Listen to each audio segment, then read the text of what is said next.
Nicolas, il y a donc ce nouveau rappel à l'ordre en direction de la France et du gouvernement après Bruxelles. C'est l'OCDE qui appelle les pays en manque de croissance et en déficit à reculer l'âge légal de départ à la retraite. C'est le message de l'OCDE, l'Organisation de coopération et de développement économique, qui nous dit, généralement, nous vivons plus vieux, et 7 années encore à gagner dans les années qui viennent, et nous avons à peu près partout des systèmes de retraite classiques, nationaux par répartition, qui sont un peu à bout de souffle, donc il faut reculer l'âge de départ à la retraite. C'est le message du jour pour tous les pays, bien sûr. Si on ne le fait pas, alors soit dans ces cas-là, on baissera les pensions de retraite, soit on augmentera les cotisations.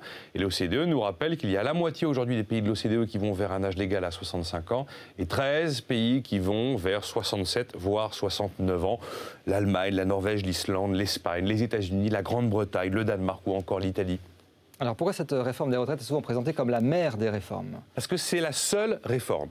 C'est la seule réforme, c'est la réforme unique qui permet d'avoir un résultat immédiat en termes de croissance, qui ne coûte pas d'argent public et qui n'oblige pas à augmenter les impôts. Vous n'avez aucune autre réforme qui permet ces effets vertueux à part la réforme des retraites. C'est donc la réforme par excellence et c'est la réforme évidemment qui est totalement scrutée par les marchés. Après, quand on a fait les réformes de retraite, si on se rend compte que le système ne fonctionne toujours pas, c'est là où il faut mettre un nouvel étage à la fusée et généralement installer à côté de la retraite par répartition, de la retraite par capitalisation. Bon, de toute façon, ça existe un peu de facto avec l'assurance vie chez nous.